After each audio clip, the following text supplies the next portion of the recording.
So our topic today, reducing racial and ethnic disparities. This is something that we have known about for some time, and I think in all of our work to improve breastfeeding outcomes that maybe we tend to overlook this. So we feel like we've made some progress around the country and also here in Oklahoma. And yet when we drill down and we look at the breastfeeding outcomes for specific populations, we are quite dismayed. And it impacts the health of our families. We have some of the lowest breastfeeding duration rates amongst our African American population, our Native American population, and we have some challenges with our Latino families as well.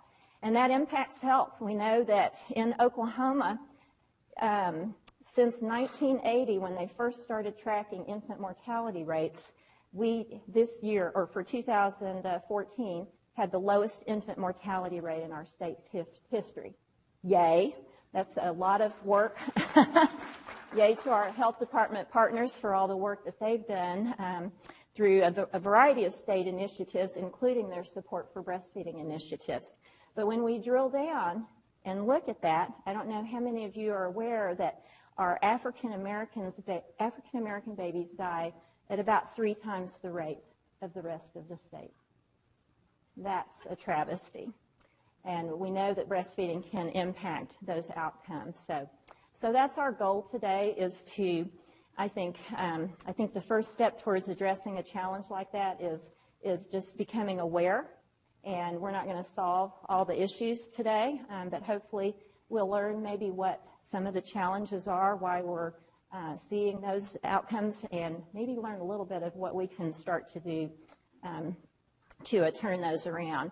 So I have a few tips that I'm going to share with you as we start our conference today, because I think for many of us, and myself included, and I'm going to be blunt here, I'm a little white lady. I am not in the populations that we're talking about today, and yet I thought throughout my professional career, and actually my personal life as well, that I've always tried to have empathy for other people that I encounter, whether they're similar to me or not, that I've tried to have respect, and I've tried to have humility in my interactions, and yet I have absolutely no concept of what it's like, what my life would have been like if I had been born with black skin, if I had been a woman of color. I have no idea how my children's lives might be different, how they might be treated differently, how I might have been treated differently. So I'm eager to learn what some of those challenges are that we're going to hear about today. And I just ask for those of you that might be more similar to me that we may hear some things that make us feel defensive. And I'm not like that. I would never do that. And yet, maybe we have, and we didn't even know it. So I just ask that we all be willing to listen and learn and be respectful. And so in that tone, a couple of things here. This is an article that just came out recently, kind of saying some of what we're going to hopefully learn today, looking at breastfeeding rates amongst African American women. And you see some of the things I've bolded, that we need to address the excess stress, the lack of support, and the discrimination that may be affecting our moms. How many of us have worked with a mom or a family, and said, if she would just do what I say, it would all be okay, right? If she would just listen, she must not really want this part bad enough, right? So that's our problem. But look at, what they've endured throughout their lifetime, throughout their families, their family history, the traumas of discrimination and indifferent treatment. And we're going to hear about that in a more personal fashion from some of our speakers today. So my thanks to Sherry Payne, who's an African-American IBCLC in the Kansas City, Missouri area. She put these tips together that she shared at a conference last year and graciously allowed me to use them. So I am not Sherry Payne. That's Sherry up there. Let's be clear about that. So just imagine that you're hearing Sherry instead of me. So, 10 tips. Tip number 1, for the next 24 hours, capture every thought, word, and deed. Examine each of your thoughts, words, and deeds for signs of underlying beliefs that presuppose your superiority or privilege. Realize that when you interact with people of color, it's often in your context, not theirs. Did that mom drag herself and her baby to your clinic, to your site where you're trying to provide care or support? Tip 3, use your privilege to benefit those who lack it by speaking up when you see injustice. Take anti-racism training.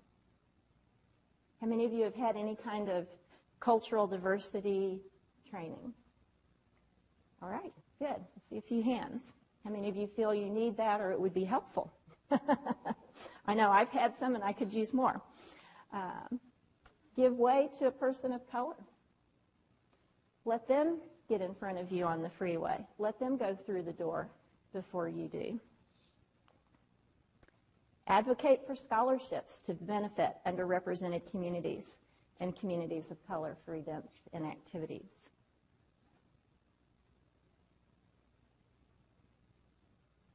And this is a favorite of mine. See your replacement in the community you serve. Look at the picture I found, and most all of these pictures came off of Sherry Payne's website. Groom your next professional generation from underrepresented communities and communities of color. So look at that picture for a minute. How often is it usually the opposite? That we have a white lactation supporter who's helping the woman of color or the Hispanic mom or the Native American mom? How often do we see it actually the other way around? Not very often. But we're working on that, aren't we? Tip 8, when entering a client's room, acknowledge everybody in it. Do we pay respect to everyone in the family or whoever the support people are in that client's life? When you're with a client, particularly a client of color, pull up a chair, sit down, look them in the eyes, unless that's not culturally appropriate. Amy may be able to tell us when that is or is not. But do we get on their level, or are we always standing over and continuing that perception of power that this particular person may have experienced being disempowered throughout their life? And last but not least, I got a good chuckle out of this. Don't touch their hair. If it's on her head, she paid for it, right? So, anyway. I love that one. So, all right.